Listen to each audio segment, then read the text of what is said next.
Liberado.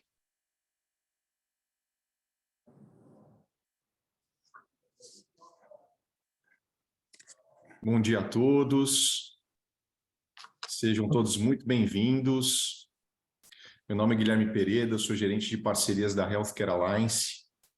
Nós estamos aqui no terceiro dia do nosso evento de Semana da Segurança do Paciente, os impactos da transformação digital na segurança do paciente. Nós debateremos aqui um tema muito importante, que é inovar sem esquecer do essencial. E eu lembro que nós temos um chat aberto aqui no Zoom e todos os participantes podem mandar perguntas, tá? E interagir conosco. E eu tenho a honra de ter aqui conosco para debater o tema hoje o Dr. Kleber Araújo, que é o CMIO da Global Health, o Dr. Felipe Tolaini, CMIO do IQG, e a Angélica Sais, que é gerente de enfermagem do Hospital Carlos Chagas. Eu, como gerente médico da Healthcare Alliance, tenho o prazer de chamá-los e desejar um excelente evento para a gente. Dr. Kleber, por favor, faça uma introdução. Olá, bom dia. Guilherme, obrigado aí pelo convite, para a gente poder estar participando desse momento aí com os colegas, para estar podendo discutir um pouco por esse tema tão importante, dessa questão da segurança do paciente, né, e como as tecnologias digitais podem estar apoiando nesse processo. Então, fico muito contente de estar podendo abordar esse tema hoje, contribuir um pouco com a experiência que a gente tem nessa área. Obrigado, Dr. Kleber. Dr. Felipe, por favor. Obrigado, Guilherme. Obrigado pelo convite. Eu sou o Felipe Tolaini. Agradeço aqui a presença, a todos vocês. Acho sempre muito importante a gente falar de inovação sem esquecer o essencial, né? Nós vamos falar um pouco sobre isso. Acho que o essencial aqui é a parte mais importante. Então, muito feliz de estar aqui, pronto para conversar um pouco com vocês e estou à disposição. Agradeço mais uma vez. Obrigado, Dr. Felipe. Angélica, por favor. Bom dia, doutor Guilherme, bom dia a todos. Primeiramente, muito obrigada também pelo convite. É um tema muito importante, né? Porque a gente precisa sempre buscar atuar de uma forma segura, que a gente propicie o melhor ao paciente. Eu sou enfermeira, né? Me formei na Unifesp, fiz um mestrado lá também, na Unifesp, em doenças infecciosas, e o MBA em Liderança e Gestão de Pessoas na FGV. Estou aqui no Carlos Chagas há 1 ano e meio e espero também contribuir com a minha experiência, a minha vivência, a minha visão realmente da atuação dos profissionais na busca da segurança do paciente. Excelente, Angélica. Bom, pessoal, eu queria iniciar trazendo uma ilustração para tratar do tema que a gente vai conversar. Tinha um sujeito, né, em uma casa super high-tech, em que tudo funcionava por comando de voz, inclusive a porta. Quando esse sujeito foi ao dentista e voltou para casa com a boca anestesiada, a porta não conseguia reconhecer sua voz, então não liberava sua entrada. Para complicar a situação, começou uma chuva bem forte. Aí nós temos o vizinho desse sujeito, né, que usa a tradicional chave para abrir a porta e entra rapidamente antes da chuva cair. Isso é uma propaganda, né? Vocês já devem ter visto. No final dessa propaganda aparece a seguinte frase: mantenha as coisas simples, né? Então, inovar sem esquecer o essencial. Seguindo essa linha, quantos processos vemos na rotina da saúde que muitas vezes pioram por tempo ou utilização de recurso devido a não seguirmos a simplicidade? Dr. Kleber, você reconhece situações em que a tecnologia pouco ajuda ou até mesmo atrapalha algum processo na rotina da saúde? Você conseguiria citar alguns exemplos para a gente? Infelizmente, sim. Acho que esse ponto que você traz é um ponto muito importante, né? Apesar da cena aí ser até um pouco cômica, mas acho que traz para a gente que lida com essa área, né, de saúde digital, e que, de certa forma, está próximo das pessoas que fazem tomada de decisão, né, dentro das instituições, esse olhar com essa criticidade, né, do que é que faz sentido. Né? Então, acho que é um ponto muito, muito importante esse que você traz. Então, as tecnologias digitais, elas podem ser muito sedutoras, né? Então, você vê todo aquele hype do marketing nas revistas, todo mundo falando daquela tecnologia, aparecendo várias potencialidades de resultados, né? Porque pode fazer isso, pode fazer aquilo, vai fazer aquilo, vai fazer aquilo outro. Isso acaba tomando, né, o imaginário das pessoas e pode influenciar os tomadores de decisões, a alta gestão, a investir em tecnologias que elas não necessariamente elas vão entregar esses resultados e alcançar esses resultados de forma tão significativa, porque existem outros elementos no processo, né, que estão envolvidos. Então, você acaba consumindo recurso, às vezes traz algum grau de frustração e complexidade para esses processos que não vão dar o resultado que a gente está buscando, né? Então, assim, eu lembro de uma situação bem específica, né, só exemplificando, que foi um alerta de risco de protocolo, né? Então, no prontuário eletrônico, quando aquela determinada condição acontecia, aparecia uma sinalização para o médico avisando, olha, o paciente está com esse risco aqui, avalia, e vê se precisa fazer algum ajuste na prescrição, pedir a opinião de um especialista focal.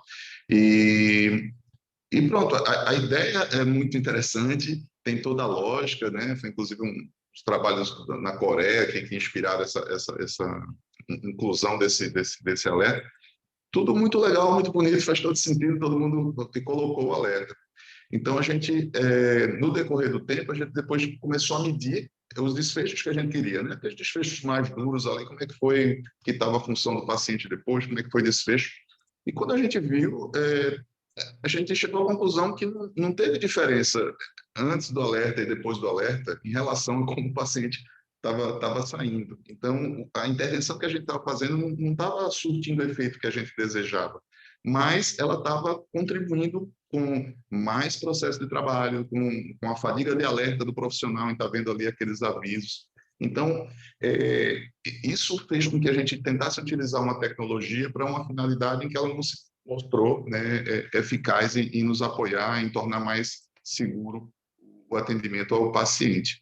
Então, assim, eu queria dizer que assim, nem sempre porque, né, aquele negócio é legal, botando na moda, isso vai tornar a vida das pessoas melhores. A gente tem que ter um olhar muito crítico.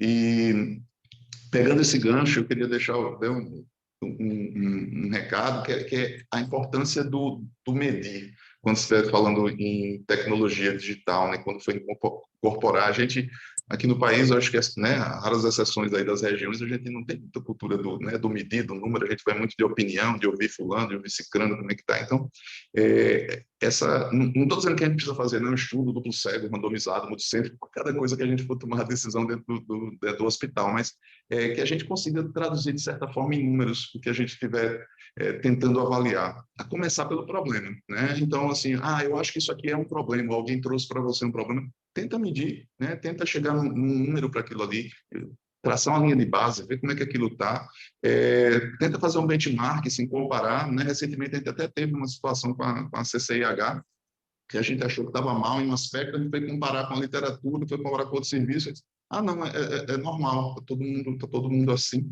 Então, assim, até para você ter noção se aquilo é um problema ou não, é importante que você, para além das opiniões, você tenha números, né? Teve um número, identificou que é um problema, estuda se esse problema pode ser resolvido com a tecnologia digital, é outra etapa que é importante também ser trabalhada, né? Às vezes as pessoas querem usar tecnologia para resolver coisas que não é tecnologia, é o processo de trabalho que precisa ser otimizado. Então, você vai acabar investindo recurso, tempo e vai se frustrar, porque você precisa trabalhar e envolver as pessoas. Até porque quem cuida de gente é gente, né? Então, assim, pelo menos por enquanto, na maior parte dos cenários, as tecnologias vão apoiar as pessoas para que elas façam os processos assistenciais, os processos de cuidado, né? Até mesmo o autocuidado. Então, esse componente humano tem toda, né, sua complexidade lá, que podem alternar no desfecho, né? E, por fim, depois que botou a tecnologia, como aconteceu comigo agora, né? Mede, para saber se melhorou, né, se mesmo que aquele procedimento operacional padrão, né, o POP esteja certinho ali, todo mundo cumprindo, não quer dizer que o resultado esteja satisfatório. E aí depois você vai ajustando, né? Então, nada disso que eu estou dizendo é novidade, né? Os ciclos, as coisas que a gente aprendeu, mas, assim, o desafio, eu acho que é a gente incorporar isso no dia a dia, né? A gente saber isso que a gente Kleber, eu fico lembrando aqui, você me fez lembrar em alguns processos, né, que a gente substitui o humano pela tecnologia, achando que a gente vai estar aí encurtando caminhos, né? E a gente esquece que a satisfação ali do paciente, né, fica prejudicada. Um exemplo disso é nas recepções, né? Se você automatiza muito o processo, despersonaliza muito ali, você fica às vezes querendo, né? Você tem todo o padrão ali de conversa com uma máquina, mas você fica querendo encontrar quando é que eu vou falar com o humano, né? Aquela coisa da URA, né? Você também, quando você liga, tem uma experiência similar, né? Então, tem que tomar muito cuidado com esses contextos, ainda mais na saúde, né? Em que você às vezes substitui o humano pela tecnologia e a cultura, o aculturamento, todo o processo ele fica prejudicado, né? Seja na prestação do serviço assistencial, ou seja até no próprio paciente recebendo aquilo de alguma forma. Isso que você falou, Guilherme, é tão crucial que existe o extremo, né, que eu presenciei, foi um alerta que a gente colocou no hospital para infecção, um alerta de sepse lá, e um paciente teve, né, uma piora clínica, uma deterioração, e aí pegou o paciente numa situação maior, precisou de UTI, coisa e tal, e ele foi se avaliar, e chegou, mas tá, gente, o que é que ocorreu que a gente não conseguiu identificar, né, precocemente? E uma das falas que a gente teve com a técnica de enfermagem, né, a pessoa que estava no coisa, ela disse, não, eu não avisei porque não estava aparecendo o termômetro ali no painel. Quer dizer, tinha um painel de gestão à vista que quando, né, preenchia lá os critérios de risco de sepse, ficava um termômetrozinho piscando, né? Legal, a tecnologia está ali para apoiar. Se ninguém viu o paciente, ninguém avaliou, vai ficar o termômetro piscando, mas não dá para, tipo, a gente, né, eu até usei a expressão bengala eletrônica, né, tipo, eu vou esquecer que eu sou um profissional de saúde, né, do que eu aprendi, e se o computador não me avisar que aquilo ali está tendo um problema, eu vou achar que não existe um problema, né. Então, a dependência extrema da tecnologia que é um caminho perigoso também. Mas pronto, era esses meus 2 centros aí de contribuição. Maravilha, doutor Kleber, obrigado. Doutor Felipe, você já viu a implementação de algum processo tecnológico diminuir a qualidade? Qual é a sua experiência com o assunto? Bom, eu vou aproveitar alguns ganchos do Kleber já, inclusive de vocês, que acho que a discussão foi muito boa.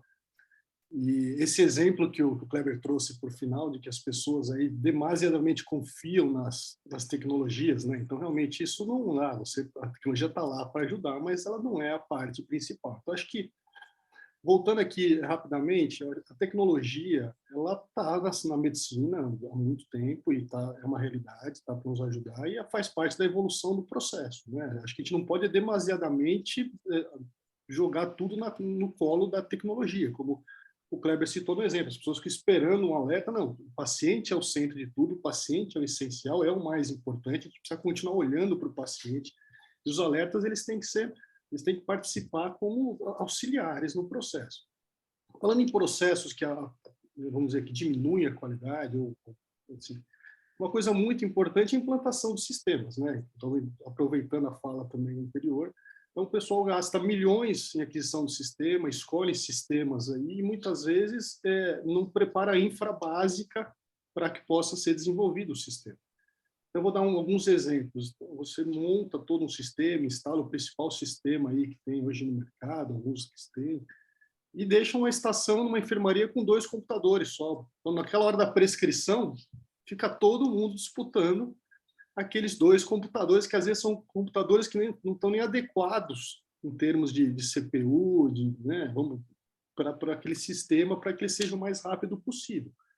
Você acaba fazendo aquelas filas, quem já não viu aí aquelas filas de prescrição, e o médico quer prescrever, quer sair correndo porque já quer ir para outro lugar, a enfermagem fica ali, coitada, a enfermagem tentando organizar, né? Depois já vai falar um pouco mais sobre isso, tentando organizar aquela história toda, aquela confusão da enfermaria, e o paciente acaba, todos os profissionais da saúde, não só os médicos, os enfermeiros, todo mundo acaba perdendo tempo valioso de contato com o paciente porque precisa se dedicar a um preenchimento, né? Outro ponto importante que muitas vezes eu vejo também em sistemas que atrapalham a qualidade é um formulário que muitas vezes é personalizado e extremamente travado. Eu entendo que campos obrigatórios para coleta de informações, para análise de dados posteriores, isso é muito importante. Quanto melhor for a coleta da informação, mais fácil para a gente depois poder trabalhar os dados e entender. Mas eu também já vi uma experiência em outro serviço de um campo, de um prontuário eletrônico muito travado, com muitos campos obrigatórios, que acabava tomando muito tempo de preenchimento. Você tinha informação como, né, toda especificada, ponto a ponto, campo a campo, mas aos custos de um preenchimento muito grande de um sistema. Que isso leva também a um atraso no preenchimento e um tempo menor que os médicos. Eu acho que a gente tem que pensar que os profissionais de saúde, a tecnologia, ele tem que estar ali para dar um suporte e para ajudar nesse processo. O enfermeiro, o médico, a dedicação tem que ser com o paciente, o tempo maior tem que ser com o exame do paciente. É isso que nós estamos, né? Isso é o essencial que nós estamos falando aqui, né? O cuidado com o paciente. Essas tecnologias têm que vir para ajudar. Quando começa a perder muito tempo com essas outras tarefas, a enfermagem fica ali com, né, com muitas planilhas. Quem nunca viu essa questão da planilha da enfermeira, né? Onde está a informação no hospital, muitas vezes é na planilha da enfermagem. A enfermeira que está com aquela informação e fica fazendo planilhas e mais planilhas, fechando indicadores. E a enfermeira também, muitas vezes, acaba ficando longe do processo dela de cuidar do paciente também.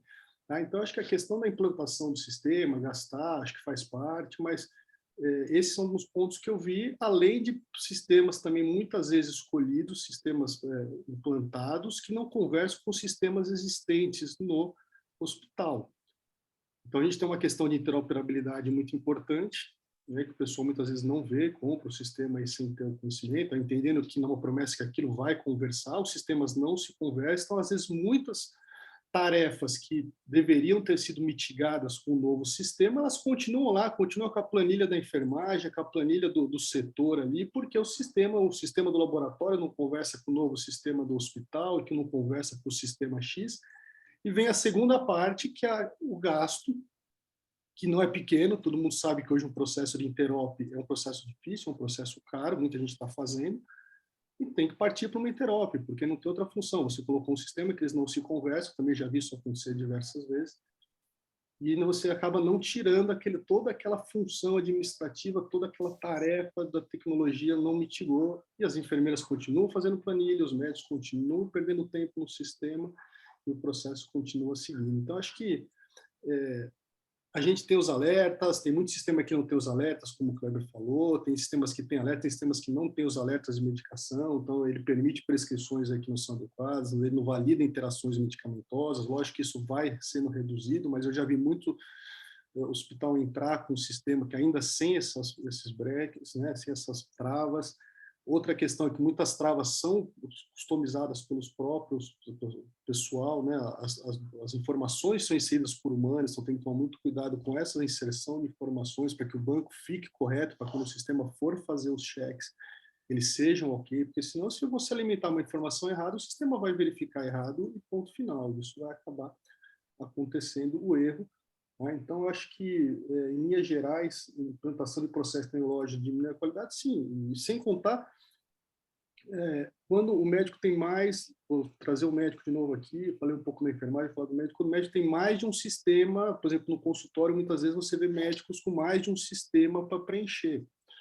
Né? Ele tem o sistema dele, tem sistema de alguma outra operadora que também pede informações, o médico fica com 2 sistemas para fazer, o que tira dele também muitas vezes a atenção, e ele não vai preencher 2 sistemas muitas vezes com a qualidade necessária, ele vai preencher um ali, ele vai fazer 2 preenchimentos, até às vezes, muitas vezes por uma questão de tempo, que o médico também não tem, sabe que pensando em ambulatório, portanto que as consultas são ali, né, são corridas, e 2 preenchimentos, então se não tem interoperabilidade, sobra 2 sistemas, que eu já vi também isso acontecer, aí, ultimamente tem acontecido mais, um sistema que é do serviço, outro sistema que é de uma operadora. Então, tudo isso leva aí à diminuição do processo de atendimento ao paciente em geral. Bacana, doutor Felipe. Eu acho que tem, né, essa questão do que o doutor Kleber trouxe de controle e medição, né, e você falando assim do contexto, né, de a gente... Talvez a tecnologia ela agregue várias camadas de complexidade, você tem que fazer várias perguntas no planejamento antes, né, para você contemplar ali o que vai ser a introdução daquela tecnologia, porque ali no analógico o processo pode ser de uma forma, né, no digital já muda totalmente, coisa que foi tema lá da primeira mesa, né, há 2 dias que a Mara trouxe, né, que agora as certificações de qualidade estão olhando olhar o processo digital de uma maneira totalmente nova, né? Então, eu acho que são cautelas que entram aí no processo de qualidade, que talvez antes a gente tinha menos ênfase, e agora parece ter uma ênfase maior, né? Para que a gente, talvez medindo antes do sistema e depois do sistema, tem que ter uma melhora da qualidade, né? Você não pode ter uma piora da qualidade, então por que você introduziu você colocou ali investimento naquela tecnologia? Não, Então, acho que exato. é um tema bem interessante para a gente se atentar, né? Vocês têm alguma prática de olhar esse mundo digital, alguma boa prática nesse sentido? A gente procura sempre ver o que você estava falando, como que a Mara disse também. Os sistemas devem focar na eficiência operacional, certo? Então, ele tem que estar ali, ele tem que agilizar processo, ele tem que apoiar a tomada de decisão. A gente tenta verificar se isso tudo está sendo acoplado no processo, né? Como você mesmo disse.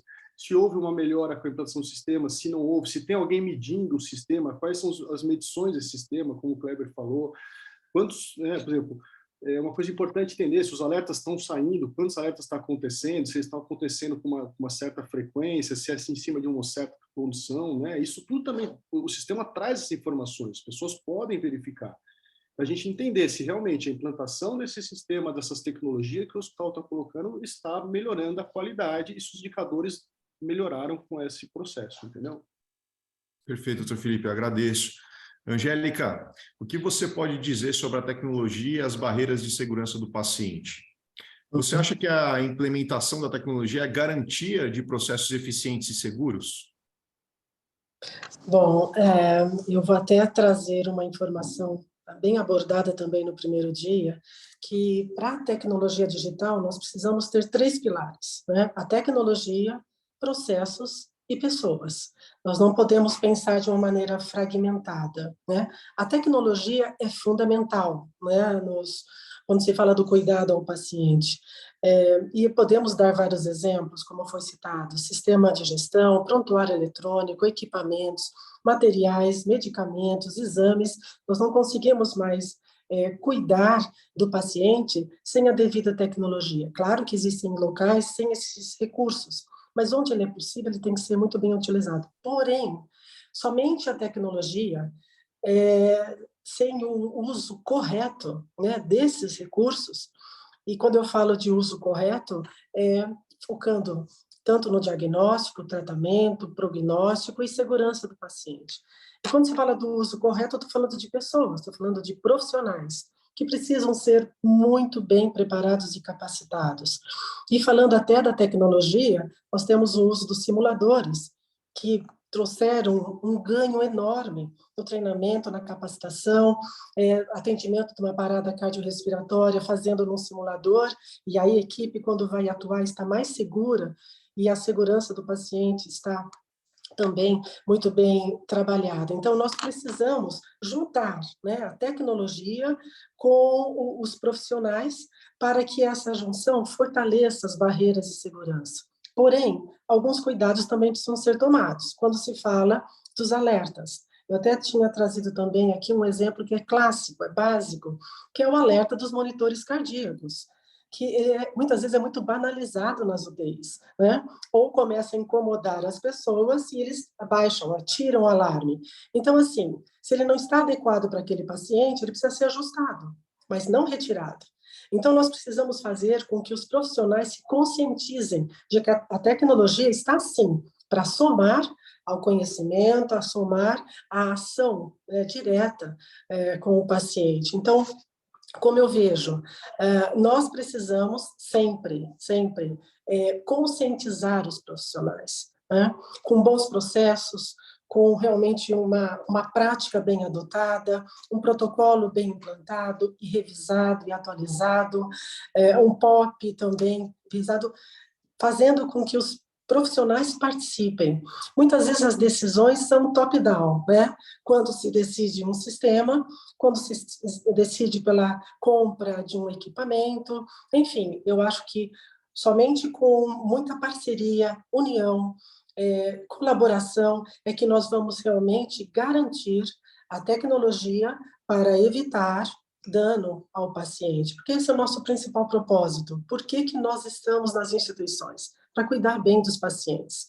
E se a gente não toma um certo cuidado, isso fica meio desviado, né? Então, o que nós precisamos fazer como gestores? Buscar realmente conscientizar todos em relação às barreiras de segurança, ao seu papel, né, a sua responsabilidade como profissional para garantir que realmente o paciente está num ambiente seguro. Sabemos que o hospital é o local de maior risco, né? Todas as pessoas já sabem disso. Errar é humano, mas precisamos cuidar bem desses erros, trabalhar esses erros, não de uma maneira punitiva, mas que todos participem, caso tenha tido alguma falha no equipamento, que pode acontecer, né? Uma falha na bomba de infusão, ou uma bomba de infusão que foi mal utilizada, pode provocar um dano ao paciente. Então, o que a gente precisa? Aprender com o erro. Se o erro ocorreu, como que nós podemos envolver não só a pessoa, como os demais profissionais, para que aquilo não se repita, né? Que sirva de exemplo. Então, tem muita ação que nós precisamos alertar os profissionais, aos gestores, para que a gente realmente garanta um ambiente seguro. Claro, e aí todo o resultado disso, um tempo menor de permanência, um uso menor de antibióticos, enfim, que realmente o paciente ele tenha uma necessidade, ele é devidamente cuidado, isso é resolvido, e a gente garanta que ele saia de um hospital com uma qualidade de vida preferencialmente melhor. Então, toda essa abordagem, em parceria com a SCIH, com qualidade, com as empresas que estão trazendo toda essa inovação, nós precisamos ser muito parceiros para que realmente a segurança do paciente seja garantida. Muito bacana, Angélica. Eu lembrei de um termo, né, que citaram também no primeiro dia, burocracia clínica, né? Eu acho que o grande desafio é, de alguma forma, a gente pensar, né, em todos esses players, né, atuando centrados no paciente, então eles não podem sufocar o paciente, né? Você tem que ter o paciente ali no centro do cuidado e de alguma forma você tem que construir a tecnologia ao redor disso, né? E capacitar todo mundo e desburocratizar. Então, são vários desafios, né, que a gente encontra, e isso no dia a dia acaba sendo complexo, né? Quando você vai para a realidade ali, né, do dia a dia da enfermaria, do hospital, né, em que tudo é para ontem, você esbarra em questões tecnológicas que você tem que ficar apagando incêndio. Então, eu acho que aí surge, talvez, toda uma vertente de profissionais que vão amparar os assistenciais, né? Também outro termo que foi citado foram profissionais de saúde, né? Que é mais amplo do que somente os assistenciais, né? Os trabalhadores de saúde que mencionaram, né? Que eu acho que é toda uma comunidade que está ali empenhada em usar de uma maneira efetiva a tecnologia, em se ajudar, pensando no paciente. Então, como que você desenvolve? Existe alguma prática no hospital que você gerencia nesse tema? Você consegue citar algum exemplo? Olha, nós precisamos sempre, como eu disse, de muita transparência, de muita verdade, né? Nós precisamos tomar muito cuidado quando se fala de uma discussão de um evento, de um caso, para que não haja uma política que eles chamam de punição, né? A gente não quer punir as pessoas. O que nós queremos é conscientizar as pessoas para que elas façam o correto. E a gente percebe hoje em dia nos hospitais, é um tema que eu venho conversando muito com outras gerentes, ontem também foi um tema, que é sensibilizar os profissionais. Que muitas vezes, por exemplo, usaram um equipamento, o profissional foi capacitado, foi treinado, e de alguma maneira o uso pode não ser correto. Às vezes não é porque ele não tem conhecimento, é porque ele realmente não está tão focado realmente na atividade dele, no cuidado que ele está prestando ao paciente. Então, o que eu vejo é que nós temos muitas oportunidades de estreitar mesmo relacionamentos. A gente tem um contato sempre muito constante com os fornecedores, né, com a empresa. Então, sempre tem um novo equipamento, uma nova tecnologia. A gente precisa ponderar também a questão custo, né? Nós estamos, inclusive na Conab, isso foi muito abordado, né? A eficiência, nós precisamos reduzir custo. Então, precisa ter realmente um critério bem avaliado em relação a mudar a tecnologia? Compensa? Precisa? Deve? É o momento apropriado? Então, essas discussões de gestão realmente dos recursos, gestão dos resultados assistenciais, elas precisam ser muito ligadas, muito somadas, para que a gente realmente faça, como foi dito pelo Dr. Kleber, toda essa medição. Vale a pena realmente a gente mudar o sistema? Vale a pena a gente trocar de sistema? Que a gente vê empresas que optam por um sistema, né, de gestão, um prontuário eletrônico, daqui a pouco estão com uma outra empresa. Então, tudo isso gera também ansiedade, expectativa e às vezes até insegurança, né, nos profissionais. Então eu vejo que a gente vive um momento bem intenso, bem delicado nesse sentido e não podemos perder o foco no paciente. Ele precisa sempre, verdadeiramente, estar no centro do cuidado. Maravilha, Angélica, obrigado. Pessoal, então, voltando aqui para o nosso tema central, né? Queria perguntar para vocês, eu vou direcionar a pergunta para todos, mas primeiramente para o Dr. Kleber. O que é essencial, Dr. Kleber, em termos de segurança do paciente? O que é aquilo que a gente não pode esquecer, de jeito nenhum? Qual a sua opinião? Então, Guilherme, assim, eu estava pensando em como é que eu podia escolher uma coisa, né? Porque eu acho que são várias, mas assim, se eu fosse escolher uma única expressão, eu diria que seria uma estratégia de múltiplas barreiras, né? A gente ter múltiplas barreiras nesse processo assistencial, né? O processo assistencial, como a gente falou antes, né? Ele é muito humano dependente, né? Ainda é como a gente presta cuidado, né? No mundo, na maioria dos cenários. Então, se é humano dependente, a gente está falando de variabilidade, né? A gente vai estar falando de não conformidade, né? Mesmo que essas não conformidades não sejam desfechos, né, nem condutas desejadas, né, mas elas vão ser esperadas, porque vai ter um dia que vou estar de melhor humor, vou estar de pior humor, vou estar mais atento, vou estar menos atento. Então, a gente vai acabar errando, a gente vai acabar variando a conduta ali e, às vezes, saindo do eixo. Então, se a gente deixa só, né, com aquele ser humano naquela etapa para que, né, tudo ali fique a depender dessa conduta dele, a gente está apostando em algo que a gente, por natureza, a gente sabe que existe uma chance razoável de haver uma variação e ocorrer uma não conformidade, mesmo que não desejada, mas esperada. Então, eu apostaria nas múltiplas barreiras, né? E aí eu acho que as tecnologias digitais caem bem assim em campo como estratégia para apoiar isso, né? Então, assim, se na cadeia de eventos, né, para o cuidado em saúde, a gente puder estar colocando pontos de controle variados, né, mas que eles tenham aproximadamente o mesmo propósito, a gente acaba diminuindo a chance de erro, né, e aumentando a detecção do quase erro, né, do que chama a gente conseguir identificar antes de que o problema ocorra. Né, eu pude observar de perto essa mudança, né, no hospital. Eu participei do processo da certificação da RIMS, né, no hospital da Unimed em Recife, em que você tinha a forte recomendação da farmácia clínica, né, do hospital. E a gente ficou preocupado com a questão cultural, como é que ia ser, coisa e tal. Mas, assim, superados esses processos, mesmo você considerando que o hospital tem a prescrição, tem o prontuário eletrônico, né, de ponta, né, o que tem de melhor no mercado, tem prescrição médica eletrônica, tem interação, né, como o Felipe estava colocando lá, automatizado, ou seja, aparece para o profissional, né, toma cuidado com isso, toma cuidado com aquilo, presta atenção.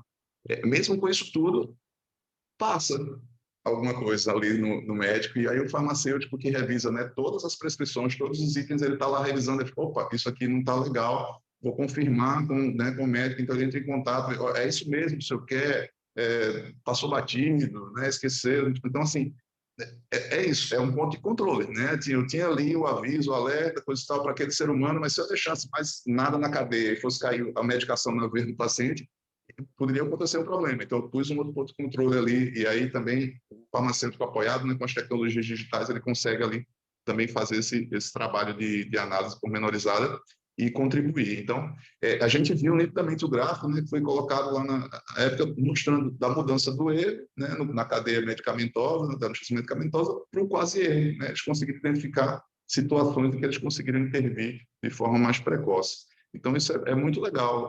Outro exemplo da tecnologia apoiando também o cuidado é a questão da checagem beira-leite, né? Assim, mesmo todo, digamos assim, o investimento e a complexidade de você incorporar isso no seu dia a dia no hospital, gente, faz uma diferença muito grande de eu ter aquela rotina do profissional chegando ali, bipa a pulseira do paciente, bipa o medicamento, e é feita essa crítica, ó, faz sentido esse medicamento nessa hora para esse paciente? Faz, ok, passa. Não, não é essa hora que esse medicamento não está prescrito para esse paciente, aparece lá a mensagem, aparece o erro.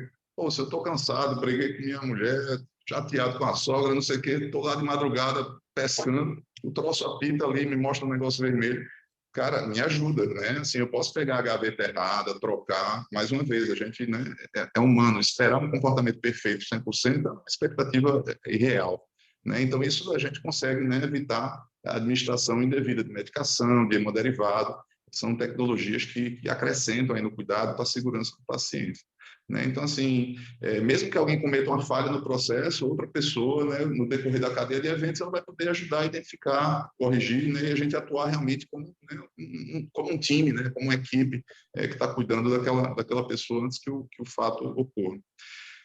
Eu acho que, preferencialmente, essas barreiras, a gente poder contar com a tecnologia é muito legal, porque elas, diferente da gente, elas não variam muito, né? Então, as tecnologias, elas vão estar sempre avisando a mesma coisa. Você pede 2, já está. Você pede 10, no tempo ela vai lá, está consistente. Então, ela traz uma camada para a gente de estabilidade e complementa o nosso trabalho enquanto humano, né, que a gente consegue oferecer, digamos assim, o essencial que ela não consegue, mas ela consegue contribuir com o outro lado aí da redução de variabilidade, é bem legal.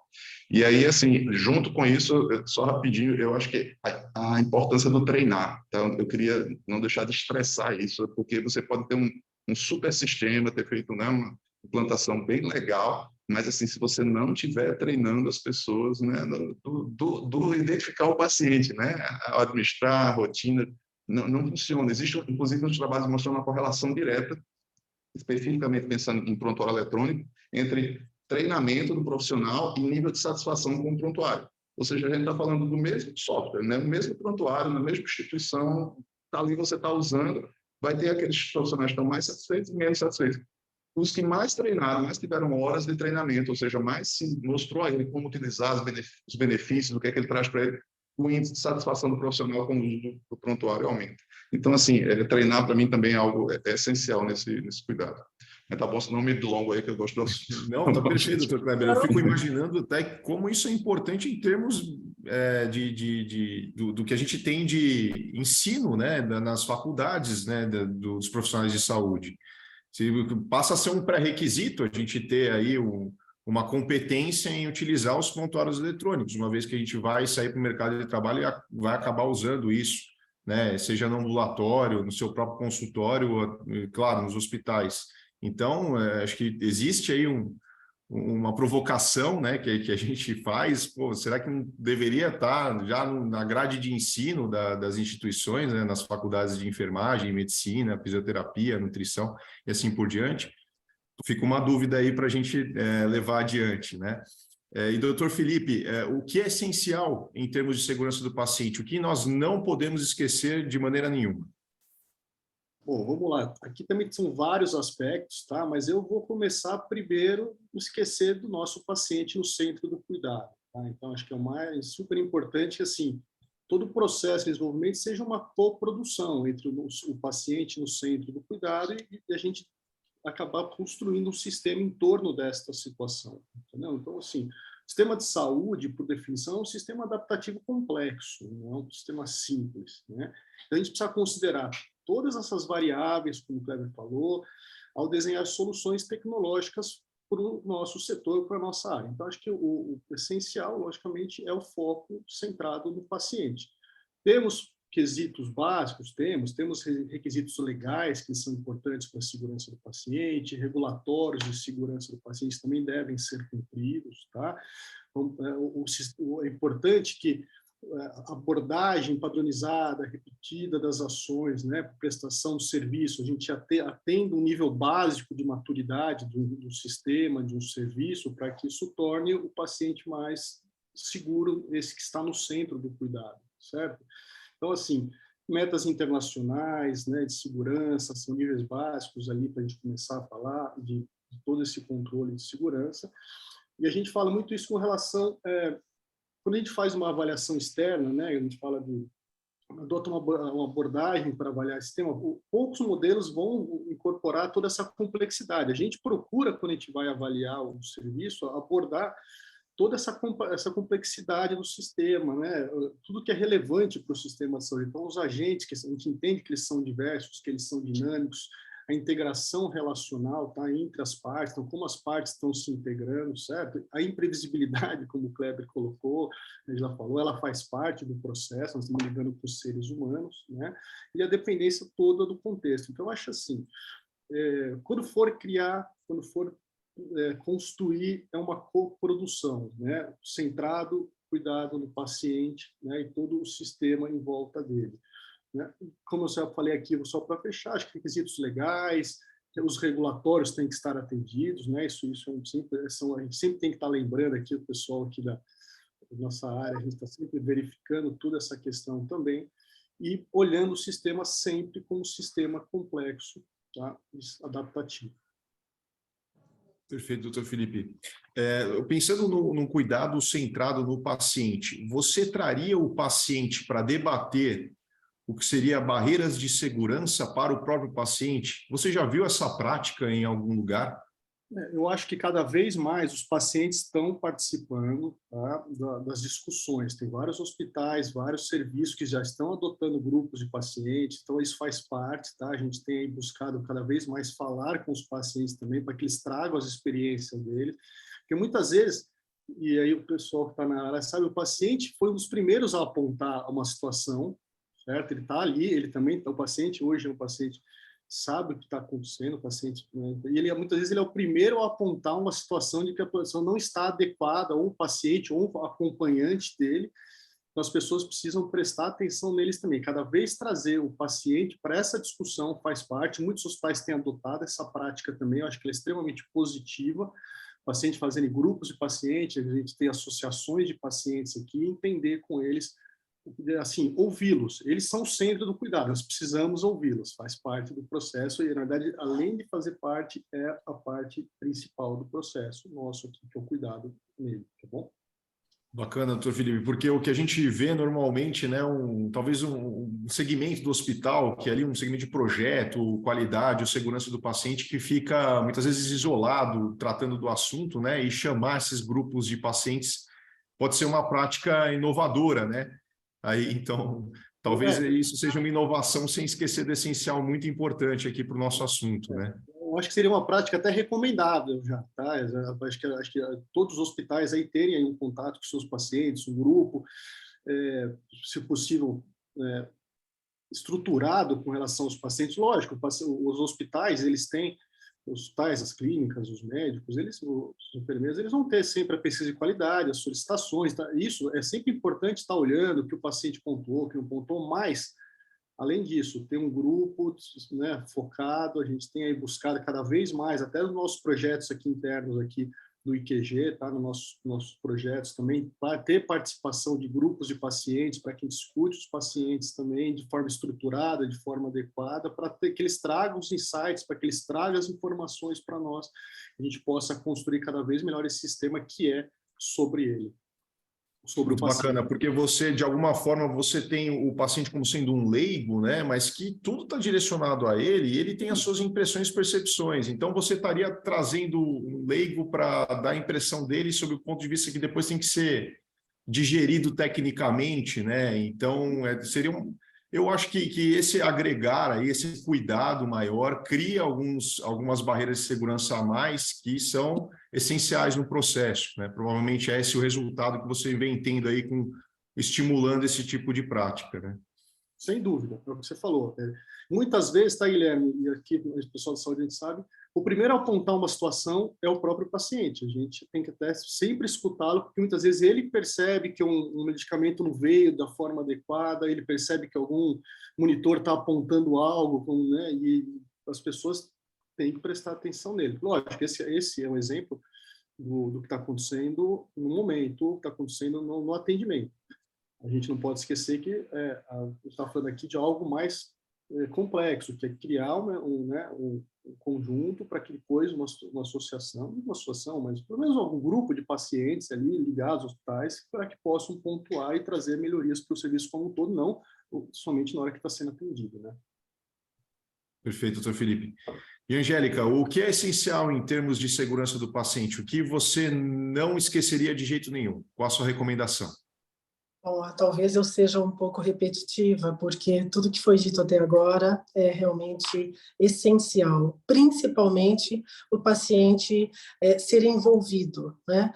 Para você ter uma ideia, nós estamos agora adotando uma ação onde no quarto do paciente ele recebe todo um folder em relação ao cuidado com o catéter dele, né? Que é um material essencial naquele momento, antibióticos, nutrição e tudo mais.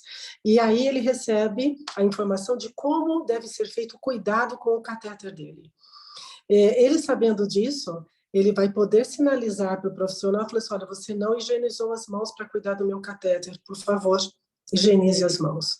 É claro que a gente sabe que existem graus, né, de compreensão, de abordagens. O que nós precisamos fazer nesse momento, que é com esse envolvimento maior do paciente no próprio cuidado, é preparar a equipe de profissionais para esta posição diferenciada desse paciente.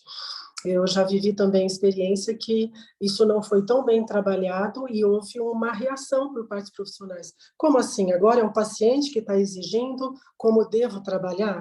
Não, ele não está exigindo, ele está cuidando da segurança dele.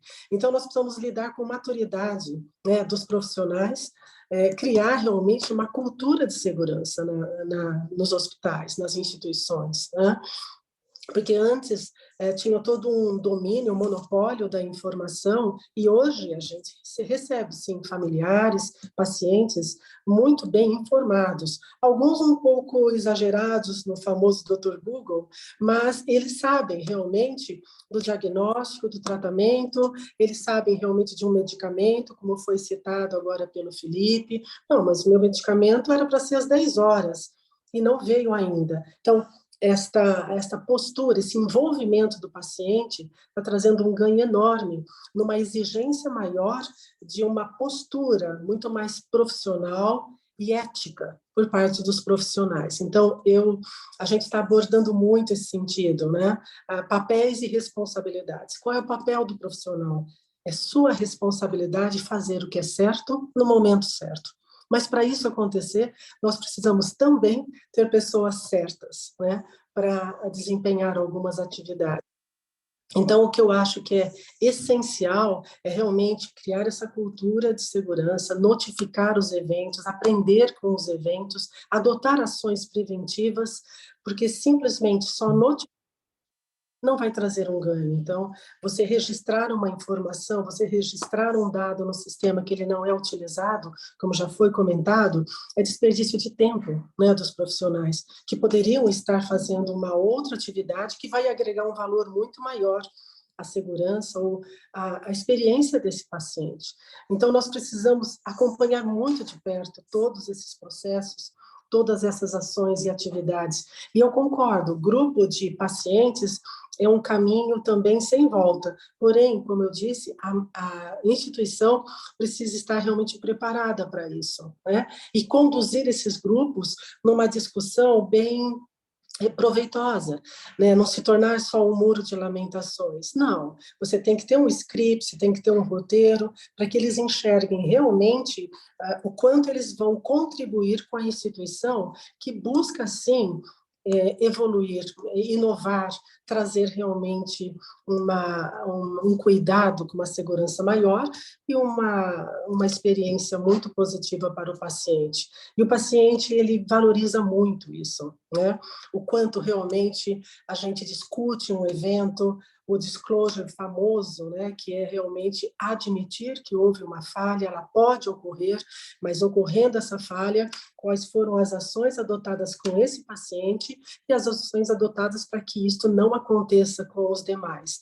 Então, nós temos que somar, né, todas essas ações com foco na cultura, com foco no profissional, com foco nos parceiros, né? Nós sabemos que, por exemplo, a implantação de um sistema, ela é muito mais delicada do que as pessoas imaginam. Precisamos ter parceiros, como eu disse, né? E a gente sabe que numa implantação de um sistema, a instituição contribui muito com as melhorias, né, com as inovações que são propostas. Então, você entra com o sistema de uma maneira e, com certeza, depois de um tempo, aquele produto ele está muito melhor até para atender as outras instituições.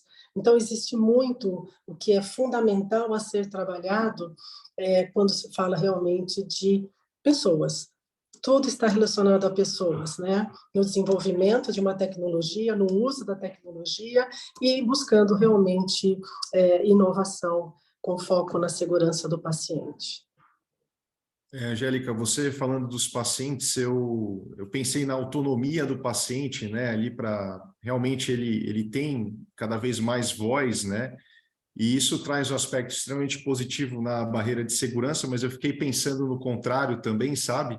Da desinformação, né, que infelizmente a gente vê aí em outras áreas, não só na saúde, né, acontecendo, e o papel da instituição em tutorar isso, para também não ficar alguma coisa que, né, a gente inclui o paciente, mas também tem que ter aspectos técnicos que devem ser levados em conta, né? Então a gente tem que ter essas barreiras aí também, para que a gente não fale, né?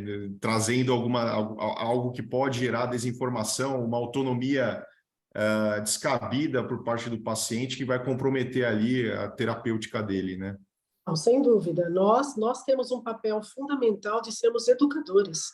Nós precisamos educar os pacientes e familiares no sentido do cuidado ideal, de foco na qualidade de vida. Então, ele pode ter uma informação distorcida, mas cabe à instituição, aos profissionais, esclarecer e fazer com que ele realmente tenha um conceito mais adequado tanto da situação clínica dele, do tratamento dele. Então, nós precisamos sempre estar muito atentos ao paciente, aos sinais que ele vai dando e aos familiares, para que todo esclarecimento seja dado quanto antes, para que ele enxergue realmente que a instituição, que o hospital faz realmente o melhor por ele. Maravilha, Angélica. Bom, pessoal, então a gente vai caminhando aqui para o fim, né? Eu queria trazer um último tema aqui para o debate, tá? Para todos.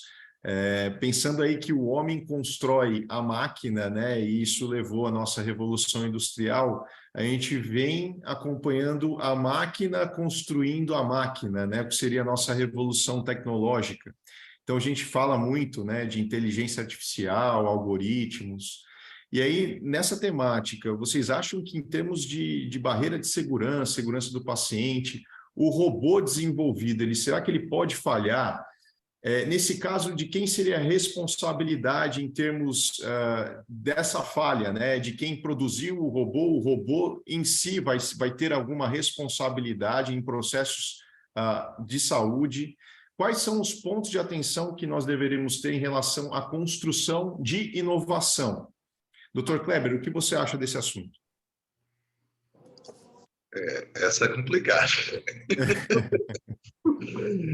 Assim, acho que você está colocando num ponto aí que já é realidade, cada vez vai ser mais, mas é uma equação que é complexa de ser resolvida, né? Você quem vai passar o cheque no final das contas, né? Quando alguma coisa não ocorre de acordo com o previsto. Então, assim, longe de mim conseguir opinar aí nessa equação, mas, assim, eu vou trazer algumas coisas, né, que eu tenho lido, tenho vivenciado, mas eu realmente não sei te dizer nem começar qual seria, né, a minha opinião em relação ao que seria o certo, o que a gente devia fazer. Mas, assim, a automação é uma realidade, né? Cada indústria está aí avançando de forma mais rápida ou menos rápida, mas a automação está tomando conta. Então, esteja a gente falando na saúde de um robô cirúrgico, de um pâncreas artificial para o diabético, né? De um chatbot para autoavaliação, né? Da Covid, ou do que seja. a gente está falando aí de processos de automação que vão trazer benefícios para a população, né? A expectativa é essa, mas também não estão livres de risco, né? Então, assim como os humanos, pode haver uma falha ali. Essa falha, não, e aí eu queria chamar a atenção a um ponto. Eu acho que falha não necessariamente é aquela coisa tipo, quebrou o liquidificador, né? Tipo, não estou falando necessariamente a máquina caiu o braço do robô, mas às vezes são processos na construção dessa solução que são etapas. Então, eu lembro de um relato, é um relato anedótico, foi num congresso, um colega da cirurgia comentando que eles estavam fazendo testes num porco para operar com um robozinho, né, o cirúrgico, né, uma versão super antiga, né? E aí eles estavam fazendo teste e o cirurgião deu um espirro. Quando ele espirrou, e o braço, as mãos deles abriram. Nesse movimento, o instrumental dentro do animal lá seguiu o mesmo caminho das mãos e lacerou, né, as vísceras do porquinho. E aí, naquela coisa, né, ficou, o que foi? Então, tipo, eu não posso nem dizer ali que o robô errou, porque ele estava fazendo aquilo que ele estava, né, programado para fazer, que era seguir o movimento do humano.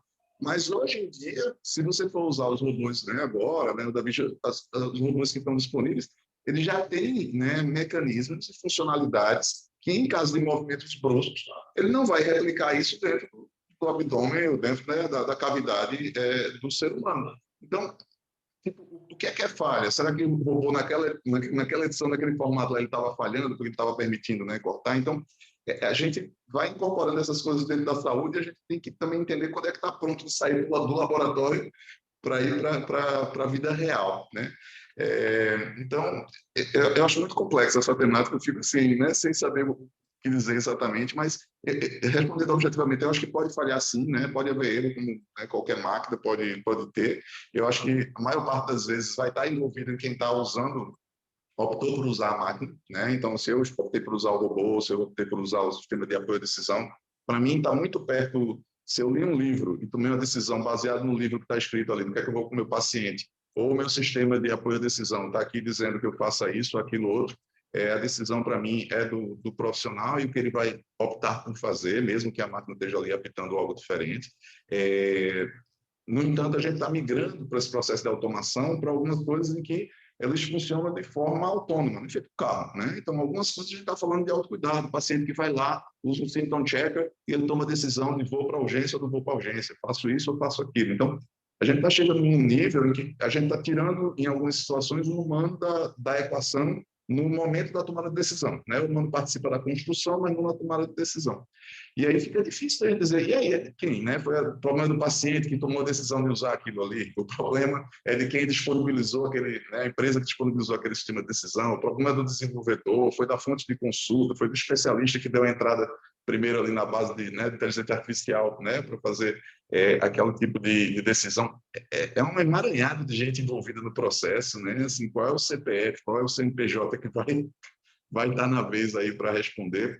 Os próprios modelos, né, do carro autônomo, se a gente for fazer um paralelo, né, é complicado, né? Porque eu posso estar dirigindo o carro, o problema pode ser meu, ou como motorista, pode estar sendo um carro dirigindo sozinho, pode ser um carro que bateu no meu carro, pode ser um pedestre que atravessou de maneira indevida, pode ser um sistema de decisão inteligente do carro que não, nessa condição ambiental, por exemplo, está muito escuro, ele não consegue fazer uma tomada de decisão adequada, porque ele foi treinado, o modelo dele, num sistema de boa ambiência ali, de iluminação.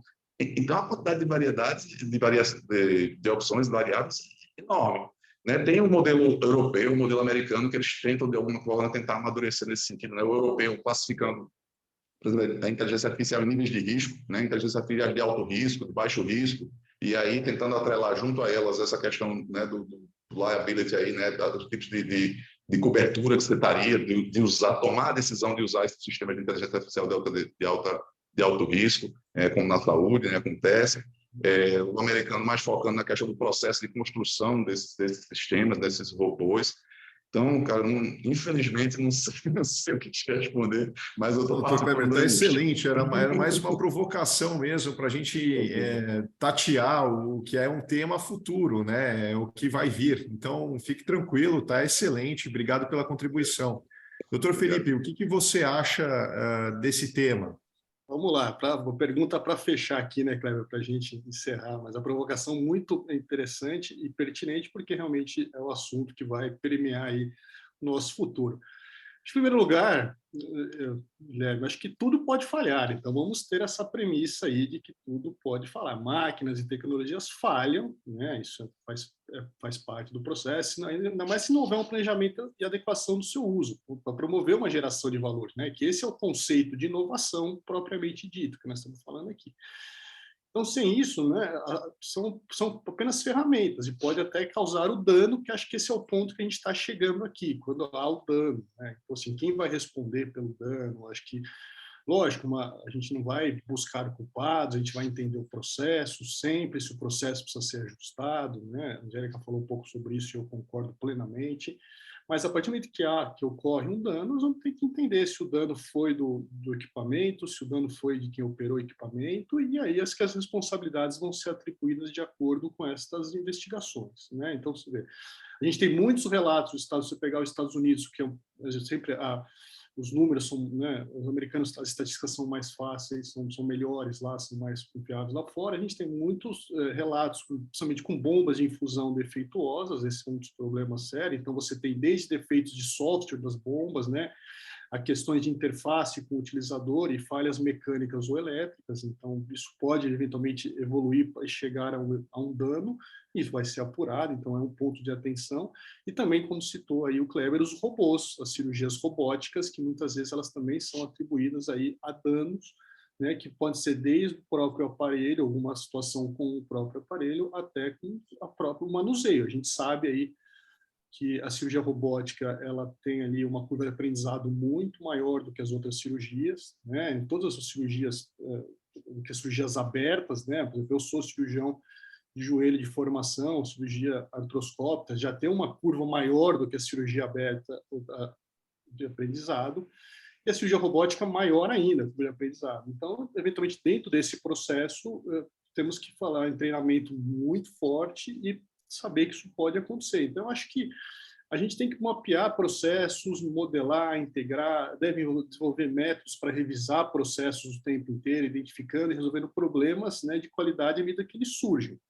Então, assim, teremos problemas com hardwares específicos, com equipamento providido? Teremos, sim. Acho que a partir do momento que o dano ocorrer, ele vai ter que ser investigado para entender qual é a responsabilidade. A gente tem, a maior parte dessas questões, até os próprios institutos americanos, são questões evitáveis, são questões que o risco pode ser mitigado por melhor gestão do parque tecnológico, no acompanhamento, engenharia clínica, acompanhamento de sorte, manutenção da bomba. Então, acho que isso faz parte do processo de qualidade, que a gente também olha quando a gente vai verificar se essas inspeções estão ok, se os sistemas estão funcionando, se identificar algum problema com algum desses, para que isso evite aí a questão do dano ao paciente, que a gente entende que esse seria o final desse processo todo, né, de você ter uma questão ali tecnológica que desencadeia. Lógico que a gente não quer que o dano ocorra, mas aqui acho que a pergunta também foi um pouco sobre isso, a gente vai nessa linha. Acho que eu tentei aqui dar uma explanada sobre o assunto e aproveitar para participar da discussão. Acho que é isso. Perfeito, doutor Felipe, agradeço. Angélica, qual a sua visão sobre o assunto? Bom, eu concordo plenamente com o Dr. Felipe. Nós precisamos sempre avaliar qualquer falha, né? Qualquer falha, ela merece uma atenção, um estudo, uma análise.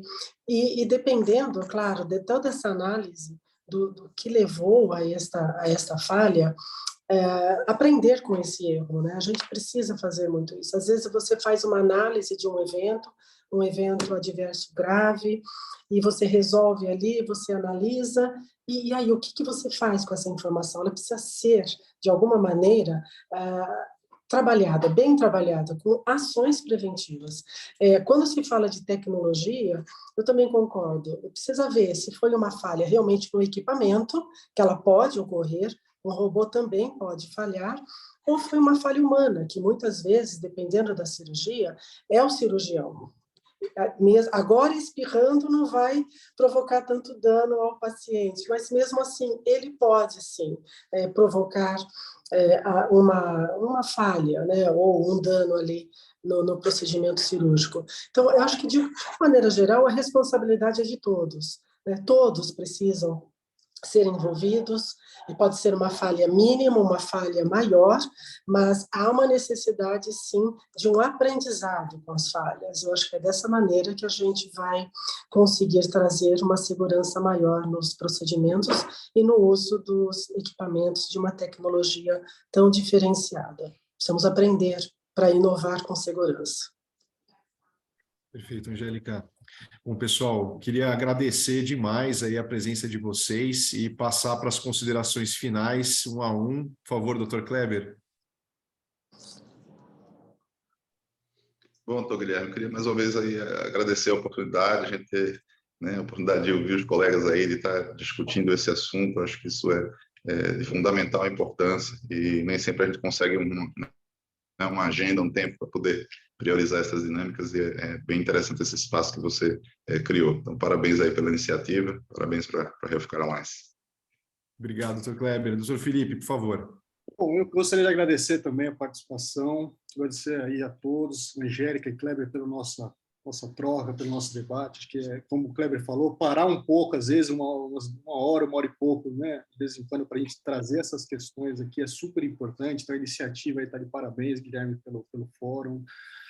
Trazer aqui para a gente falar um pouco sobre isso, sobre a inovação, sobre o que é essencial e o cuidado centrado no paciente, que acho que é o mais importante. Então, eu agradeço mais uma vez o convite, estou à disposição aí, eventualmente, vocês precisarem de algo mais. Muito obrigado, bom dia a todos. Obrigado, Dr. Felipe. Angélica, por favor. Bom, mais uma vez, muito obrigada. Foi um prazer enorme falar com o Dr. Kleber, Dr. Felipe, trocarmos, né, informações, experiências.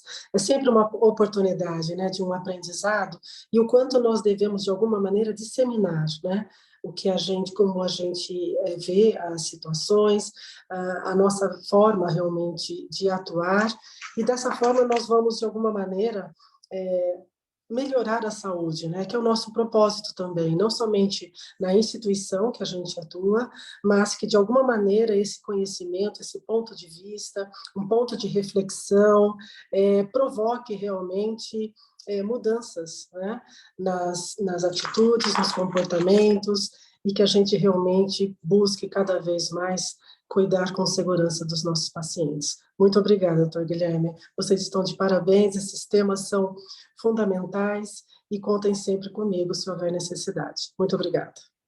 Nós que agradecemos, Angélica, Dr. Kleber, Dr. Felipe, vocês são, assim, sensacionais, muito bom ter esse momento para conversar com vocês, e nós agradecemos também ao público, né, que está conosco até agora, e desejamos a todos um excelente dia. Obrigado a todos, um abraço. Obrigada, até mais. Bom dia a todos. Bom dia.